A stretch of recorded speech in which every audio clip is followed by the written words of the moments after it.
Caros ouvintes, aqui é o seu sempre radiante anfitrião, o Senhor da Estática, surgindo novamente do submundo com mais uma transmissão temperada à perfeição. Mas antes de abrirmos a porta do caos elegante que vocês tanto adoram, que tal nós fazermos um acordo?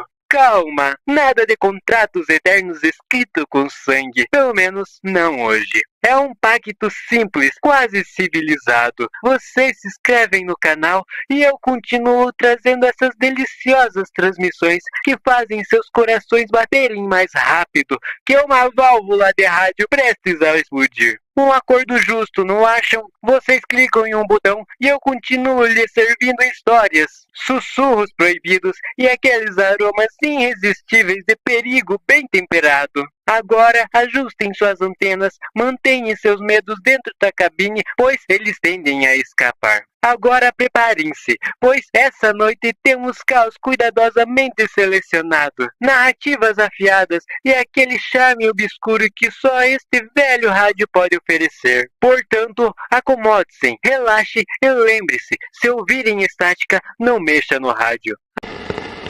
Ah, meus caros ouvintes, deixe-me conduzi-los por uma rua estreita onde a luz hesita em entrar, como se tivesse medo de encontrar algo que preferia não ver. Ali, espremida entre os becos, repousava a oficina de Alberto Dias, um homem cuja expressão lembrava de quem passou a vida inteira tentando resolver um problema que o mundo já havia desistido de entender. Roberto era relojoeiro, embora seus relógios raramente estivessem certos.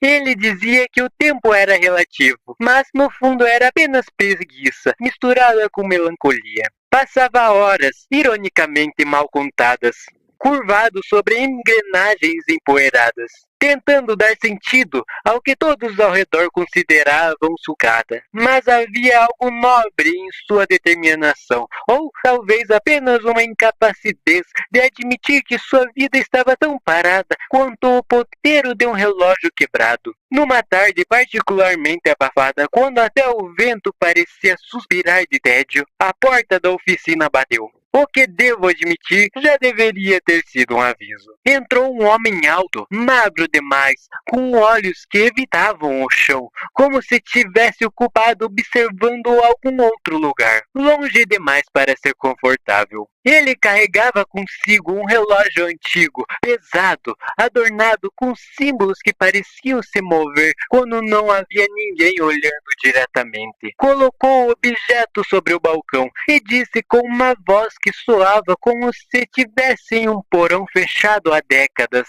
cuidado com esse daqui. Ele não marca as horas, mas marca escolhas. Antes que Roberto pudesse pedir explicações ou, ao menos, fingir profissionalismo, o estranho virou-se e desapareceu rua fora, deixando para trás apenas o eco de um mau presságio. E o relógio que parecia pulsar como se tivesse um coração próprio. Ah, meus caros ouvintes, aqui a espiral começa a girar, apertando-se em torno de nossos pobres relógios, como uma serpente paciente. Humberto observava o relógio deixado pelo estranho, com uma mistura de fascínio e desconforto. As engrenagens internas pareciam antigas demais para estarem em perfeito estado, e assim cada dente brilhava como se tivesse sido polido por mãos invisíveis. Quando o relojoeiro finalmente reuniu coragem para abri-lo, um tic-tac ecoou pela oficina, mas nenhum movimento vinha do mecanismo. Era como se o som estivesse nascendo da própria cabeça, pausando no ritmo de algo que não queria compreender. E então vieram as imagens. Primeiro suaves, depois rígidas e afiadas, como memórias que haviam esperado tempo demais para serem lembradas. Ele viu sua mão decepada pelo filho que nunca arriscou nada. Ele viu o amor de juventude que perdeu por hesitar. Ele viu até o pobre gato desaparecido, que ao que tudo indica não fugiu. Foi apenas vítima de Alberto, distraído em um armário mal colocado. Ah, a tragédia demoníaca sempre tão eficiente. Quanto mais tentava consertar o relógio, mais o tempo ao redor parecia desobediente. Manhãs evaporavam como o vapor de chaleira. Noites se repetiam, idênticas até nos sons da rua. Alguns clientes entravam 2 vezes no mesmo dia, usando as mesmas palavras e o mesmo sorriso mecânico, como se o mundo estivesse preso em um ensaio interminável, aguardando que Humberto acertasse sua deixa. Mas o relojoeiro, teimoso como poucos, decidiu lutar contra o que não compreendia. Máquina velha, murmurou, como se insultar o objeto fosse devolver-lhe o poder. Reuniu ferramentas, respirou fundo e ouviu algo que quase fez largar tudo. Uma voz suave, sussurrando nas engrenagens. Seu nome, com uma intimidade cruel de quem conhece todos os seus segredos. Como todo humano confrontado com o impossível, ele fez o que sabe fazer de melhor. Fingiu não ouvir. Mas o relógio não gostava de ser ignorado. E naquele momento, meus ouvintes, algo no tempo se quebrou. E não foi uma engrenagem. Ah, meus caros ouvintes, chegamos ao ponto que a trama se fecha com uma porta que nunca deveria ter sido aberta. Humberto, exausto e tremendo, decidiu que havia só uma saída: destruir o relógio.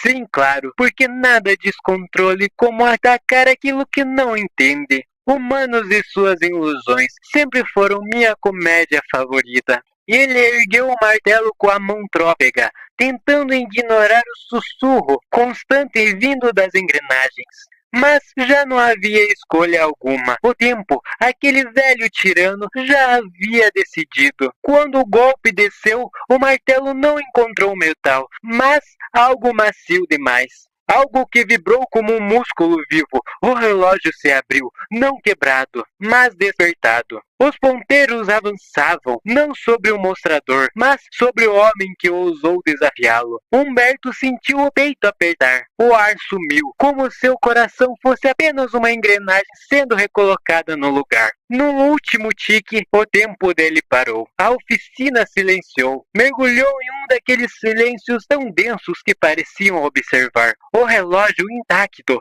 brilhante, repousava no chão como um predador insaciado, mas nunca satisfeito. Na manhã seguinte, um novo cliente entrou na loja, chamou por Humberto e recebeu apenas um eco vazio em resposta. Notou o relógio no balcão, tão belo, tão convidativo, um objeto que parecia murmurar promessas. E como todos os tolos motivados por curiosidade, encostou a mão. Ah, meus ouvintes, alguns objetos não medem horas, medem almas. E esse em particular nunca atrasa seu próximo concerto. E assim, meus caros ouvintes, mais uma transmissão chega a seu crepúsculo. Agradeço pela doce companhia em meio às trevas, mas não se preocupem, o rádio jamais se cala por muito tempo. Até a nossa próxima sintonia.